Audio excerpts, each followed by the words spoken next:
Shalom saudaraku yang dikasihi Tuhan Yesus Kristus. Selamat pagi, salam sejahtera untuk kita semuanya.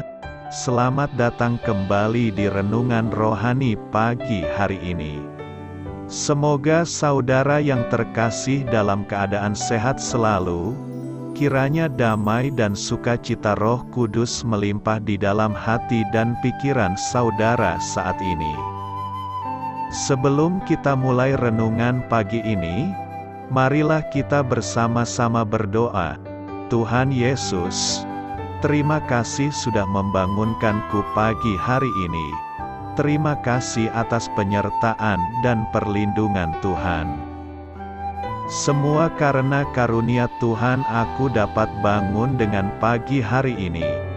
Aku menyerahkan seluruh aktivitasku hari ini ke dalam kuasa tangan Tuhan. Jauhkanku dari yang jahat, ya Tuhan. Tuhan Yesus, tolong lindungi dan berkati aktivitasku hari ini. Tolong berkati juga keluarga dan teman-temanku, Bapa Surgawi, oleh karya Roh Kudus. Tolonglah aku untuk menjauhi segala sesuatu yang melukai hati-Mu. Ampunilah segala dosa kami, ya Tuhan. Dalam nama Tuhan Yesus, aku sudah berdoa. Amin. Sahabat saudara rohani, pembacaan ayat emas Alkitab renungan kita hari ini terambil dari Wahyu 5 ayat 1-11. Maka aku melihat di tangan kanan Dia yang duduk di atas tahta itu sebuah gulungan kitab, yang ditulisi sebelah dalam dan sebelah luarnya, dan dimeterai dengan 7 meterai. Dan aku melihat seorang malaikat yang gagah, yang berseru dengan suara nyaring. Katanya, siapakah yang layak membuka gulungan kitab itu dan membuka meterai-meterainya? Tetapi tidak ada seorang pun yang di sorga atau yang di bumi atau yang di bawah bumi, yang dapat membuka gulungan kitab itu atau yang dapat melihat sebelah dalamnya. Maka menangislah aku dengan amat sedihnya, karena tidak ada seorang pun yang dianggap layak untuk membuka gulungan kitab itu ataupun melihat sebelah dalamnya. Lalu berkatalah seorang dari tua-tua itu kepadaku, "Jangan engkau menangis, sesungguhnya singa dari suku Yehuda, yaitu tunas Daud, telah menang, sehingga ia dapat membuka gulungan kitab itu dan membuka ke-7 meterainya." Maka aku melihat di tengah-tengah tahta dan keempat makhluk itu, dan di tengah-tengah tua-tua itu berdiri seekor anak domba seperti telah disembelih, bertanduk 7 dan bermata 7. Itulah ke-7 roh Allah yang diutus ke seluruh bumi. Lalu datanglah anak domba itu dan menerima gulungan kitab itu dari tangan Dia yang duduk di atas tahta itu. Ketika ia mengambil gulungan kitab itu, tersungkurlah keempat makhluk dan ke-24 tua-tua itu di hadapan anak domba itu, masing-masing memegang 1 kecapi dan 1 cawan emas, penuh dengan kemenyan. Itulah doa orang-orang kudus. Dan mereka menyanyikan suatu nyanyian baru, katanya, "Engkau layak menerima gulungan kitab itu dan membuka meterai-meterainya, karena engkau telah disembelih dan dengan darah-Mu, engkau telah membeli mereka bagi Allah dari tiap-tiap suku dan bahasa dan kaum dan bangsa. Dan engkau telah membuat mereka menjadi suatu kerajaan, dan menjadi imam-imam bagi Allah kita, dan mereka akan memerintah sebagai raja di bumi."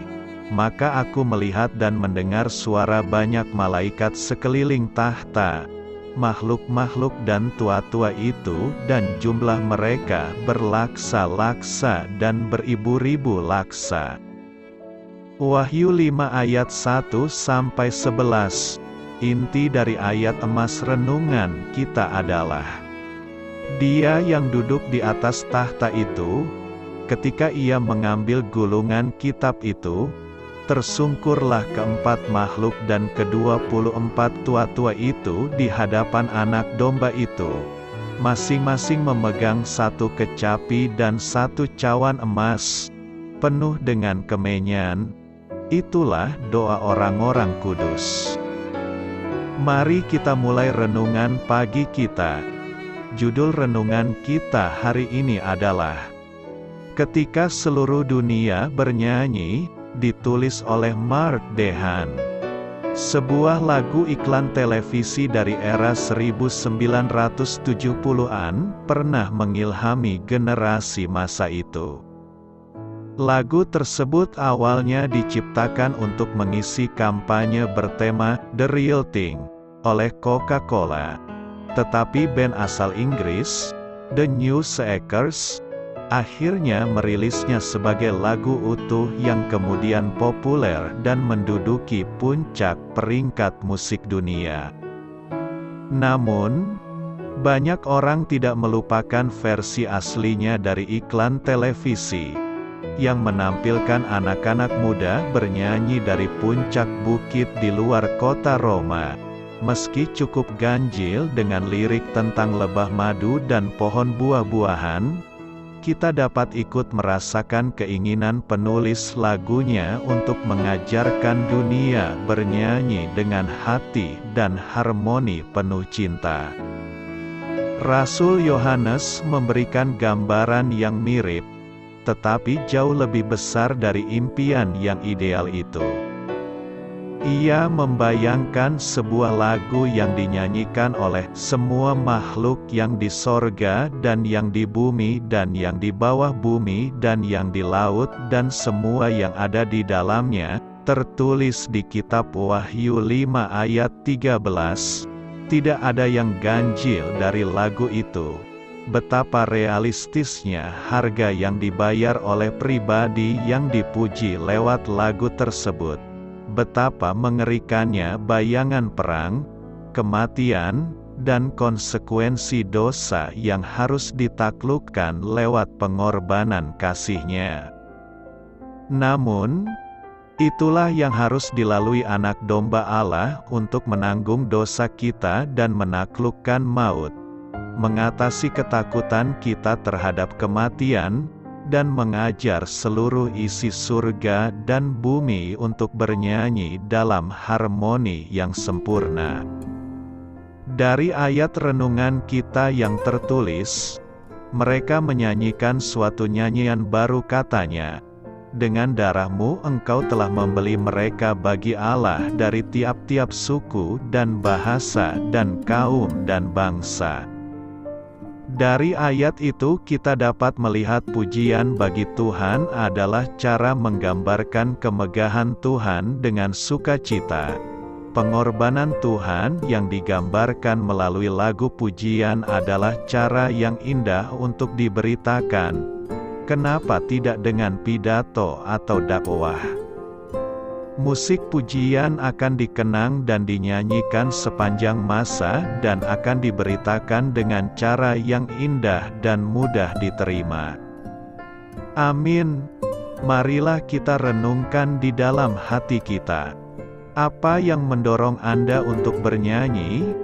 Apa yang meliputi hati dan pikiran Anda ketika membayangkan penglihatan Yohanes yang menampilkan semua makhluk memadukan suara dalam puji-pujian bagi anak domba dan kasihnya? Hal ini patut kamu ketahui.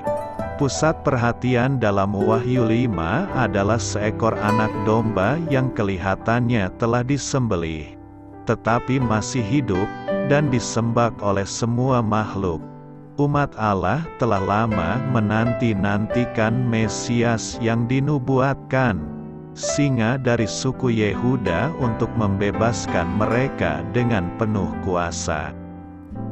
Kebanyakan orang menganggap Mesias itu sama seperti seekor singa, akan menaklukkan musuhnya dengan paksa dan kekerasan.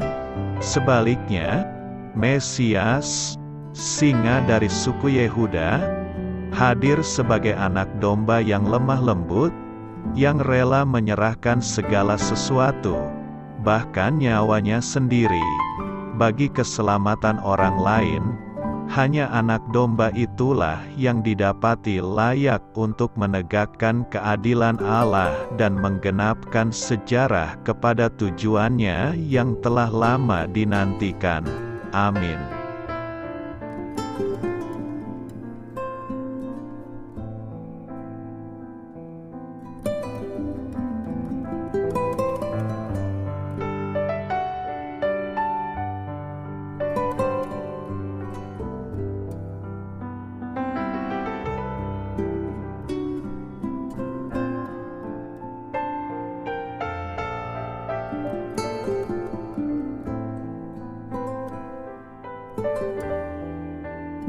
Marilah kita renungkan sahabat saudara rohani. Demikianlah renungan firman Tuhan pagi hari ini. Semoga menjadi berkat dalam hidup kita. Dan sebelum kita memulai segala aktivitas kita pagi hari ini, marilah kita berdoa.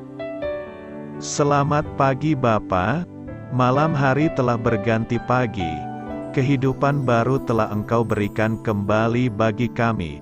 Bapa Surgawi, tolonglah aku menyadari kebutuhan orang lain, supaya aku dapat membagikan apa yang telah Engkau berikan kepadaku. Pada saat aku membutuhkan, berilah aku keyakinan bahwa Engkau akan mencukupkanku, melalui orang-orang yang mengasihi-Mu, bukan karena kami pantas atau layak, namun karena kasih karunia-Mu kami boleh ada, sebagaimana kami ada di pagi hari ini. Terima kasih Tuhan, atas kesempatan baru yang telah Tuhan berikan kepada kami, untuk bisa memperbaiki diri agar kami bisa lebih layak di hadapan-Mu. Hari ini kami serahkan semua perkara dan kesulitan yang akan kami lalui ke dalam tangan-Mu. Biarkanlah kami bisa memuliakan-Mu dalam segala aktivitas yang akan kami lakukan. Amin. Biarlah firman Tuhan menjadi pengingat untuk kita semua, bahwa tuntunan dari Roh Kudus akan selalu memberi jalan keluar bagi setiap permasalahan hidup kita, dan memberi kedamaian di hati kita. Sampai jumpa di renungan pagi saudara rohani berikutnya. Kiranya Tuhan selalu memberkati saudara semua hari ini. Amin. Shalom.